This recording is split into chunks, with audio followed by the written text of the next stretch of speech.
At the start of last year, my portfolio was sitting at about $320,000, and 12 months later, it finished at $448,000. Now, most people would assume that that kind of jump comes from finding a better investment, but that's not what happened, and I need to be honest about something right up front. This was the hardest year I've ever had to keep contributing to my portfolio. And in this video, I'll show you what happened this year and what really mattered. The stuff that I kept doing even when it would have been easier just to sort of dial things back.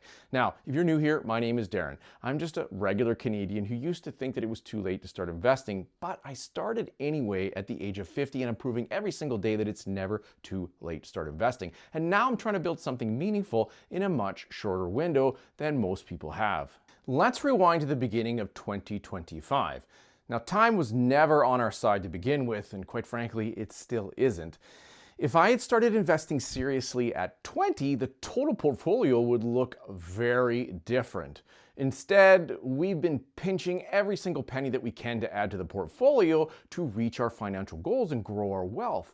Now, if I had started earlier, I could have spread this out over a longer period of time and it wouldn't have felt so extreme, and well, we can rely more on the time to do the heavy lifting and end up in the same spot, but I didn't.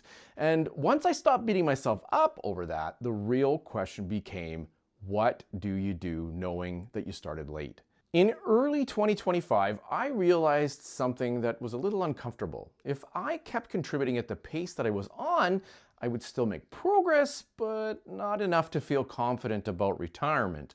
So instead of spreading this out over decades, which we don't have, my wife and I made a very deliberate decision to accelerate this process. Not recklessly, not emotionally, but intentionally. Now, that decision explains almost everything that happened this year. With the portfolio growing, it was clear to me that while DIY investing is a great way to grow your wealth, you do need some guidance along the way. Now, when you start putting serious money to work, where it goes matters just as much as how much you add. That's when I started financial planning sessions through the Enriched Academy. This was a turning point. Not because I needed to learn investing from scratch. In fact, the advisor was actually very surprised by how much groundwork that I'd already done. What these sessions did was tighten the system up. We used retirement calculators, we stress tested scenarios, and we talked honestly about lifestyles and retirement. And that's when something important became very clear. Our original goal of $500,000 to supplement my pension wasn't enough for the life that we actually wanted to live, so we adjusted. The new target goal now, $577,000. And this really matters. At our current pace, it should be reached within the next couple of years, and that clarity made all the effort worth it. Here's what those contributions look like year over year since we started our investing journey. In 2023, we contributed $24,536. Now, to be fair, that was from April to the end of 2023, so not an entire full year.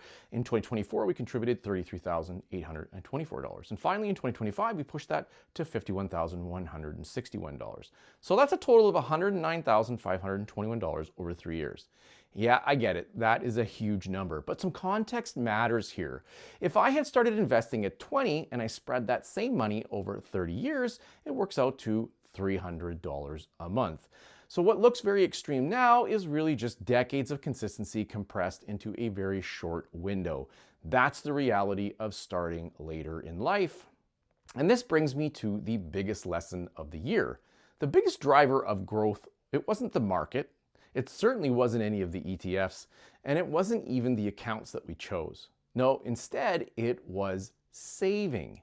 Because compounding is your best friend, but it works a whole lot better when you keep giving it something to work with. Now, most investors really obsess over what to buy. Very few focus on how much they can reasonably add consistently without hating their life. And that distinction really matters. A small portfolio compounds much slower, while a growing portfolio compounds much faster. Think of it this way.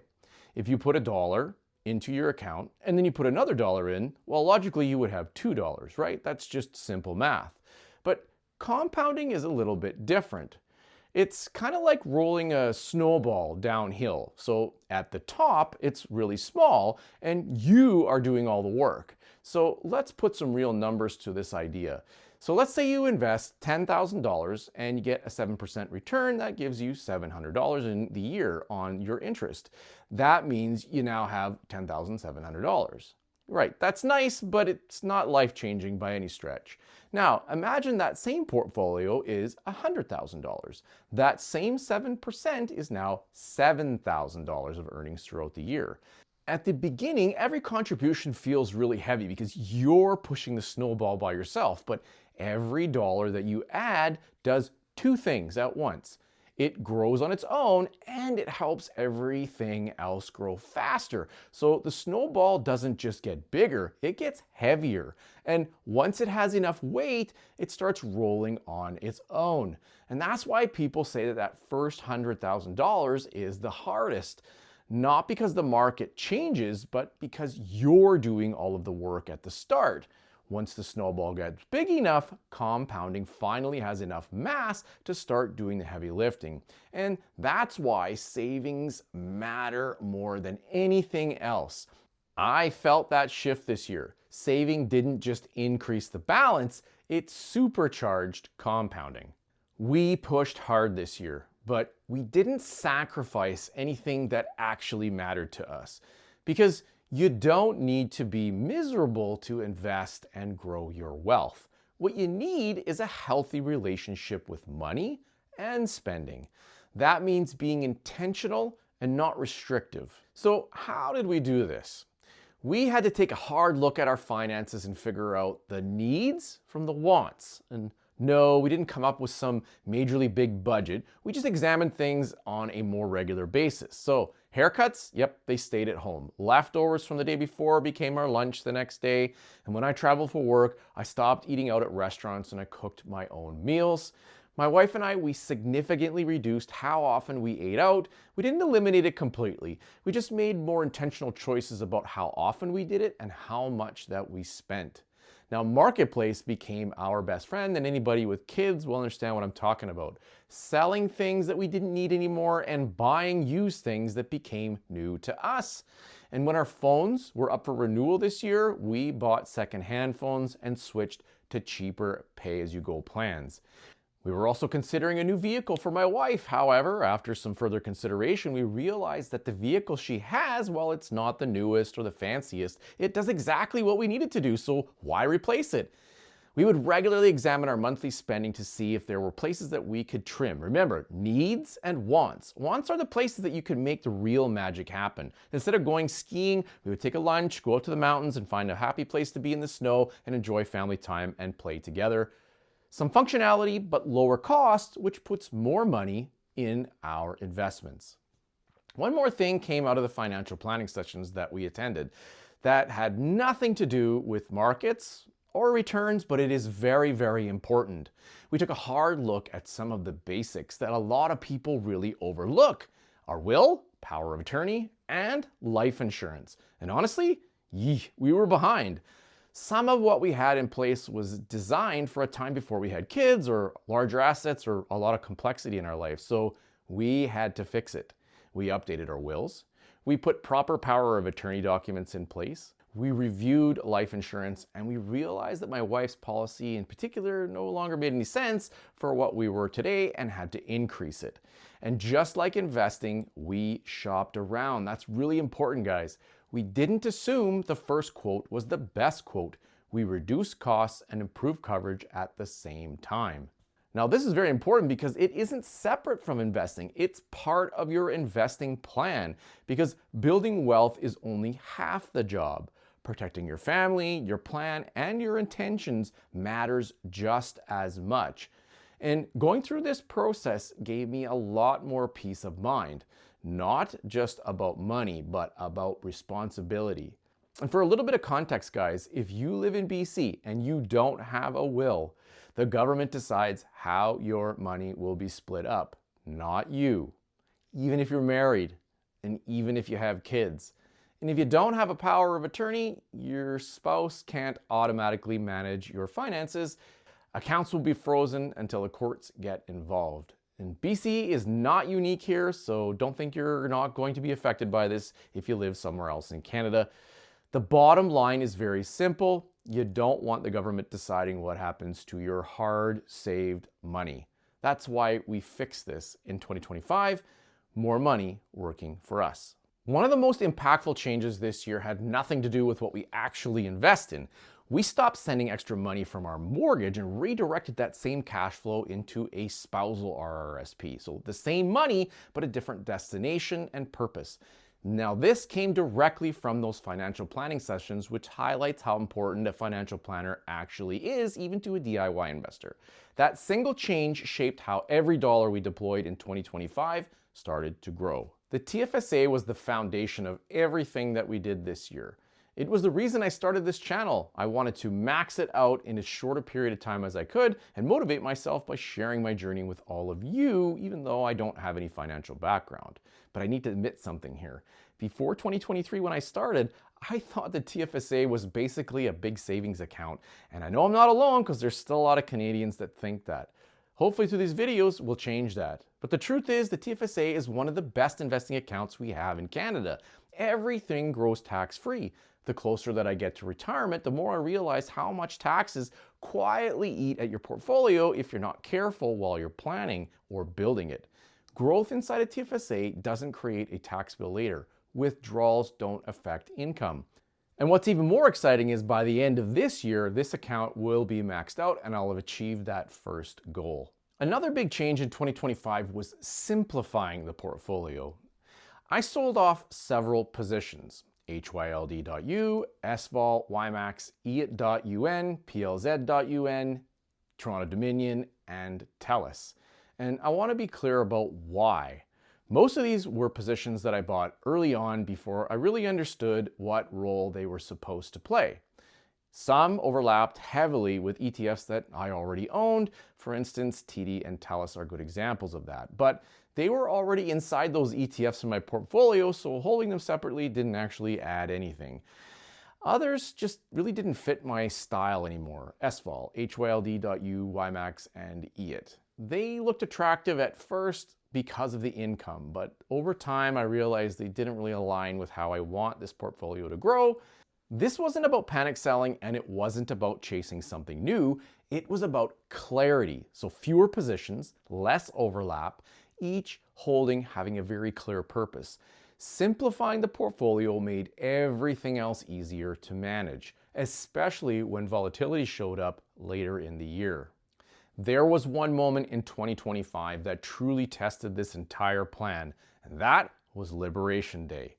The market didn't ease into things at all. It dropped and fast. And in my case, my portfolio dropped about $30,000. And that's some real money. That drop didn't break my plan or my spirit. And that's the point here. Now, I didn't predict any of this. In fact, no one did. But because the planning was already done, I didn't need to react to anything. Having a solid plan beats any market predictions. News headlines are not the market, but they sure influence them. And account structure really matters. Confidence doesn't come from markets going up.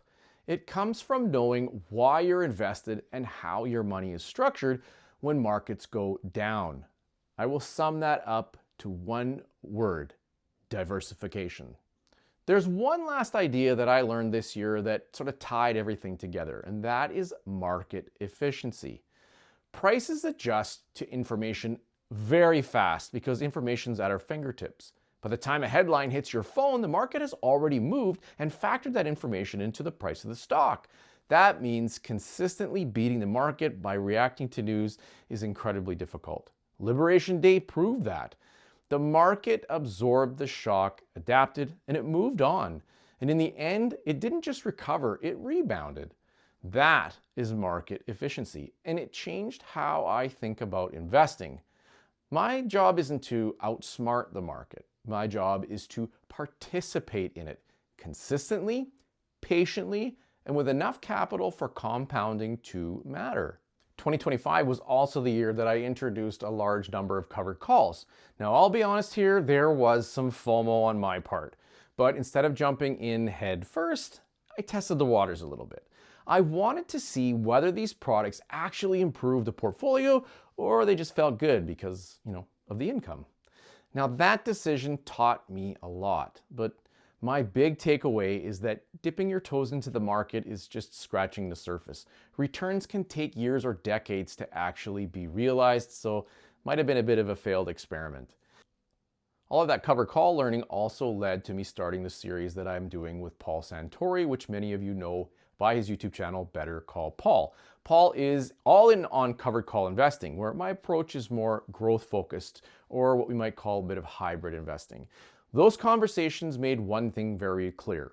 Total return is what actually matters, no matter how you get there. Income, growth, distributions, they're just different paths to the exact same destination. So let's talk about what that looks like for me. So my average monthly income from distributions and dividends is about $700 a month in the beginning of the year, and by the end it's about $1,200. So that's roughly about $15,000 over the year. That didn't magically appear. Some of that came from adding capital and some from covered calls, and it reinforced the same lesson. Income alone doesn't matter. Total returns matter. I have stressed that emergency funds are so important, and I can't emphasize that enough. For us this year, we had to replace the furnace and the air conditioner, and that was a massive bill, but we were prepared for that. I even managed to rebuild that emergency fund from scratch to prepare for the next emergency. Now, I did something a little bit more drastic, and I invested all of that money in a TFSA. Now, I would not recommend this. Got half in growth and half in covered calls, so we'll have to see how that works out over 2026. And I'm also working on a new plan for an emergency fund throughout 2026. Being that I started so late in life, it's really important for me to lay a good foundation for my kids, so we focused on teaching the kids the basics, and those are to earn, but most importantly, save and then invest. They learned the value of money this year by using it. The toughest part of this year, outside of all of the other things that I do with my YouTube channel investing, was on November the 12th, my dad passed away. It was by his own choice and with a great deal of dignity, as Alzheimer's and dementia took over his mind. This was a very difficult time for me, and sadly, the video that I put out to recognize him, it didn't perform very well. However, I know that he is super proud of me and all of my accomplishments.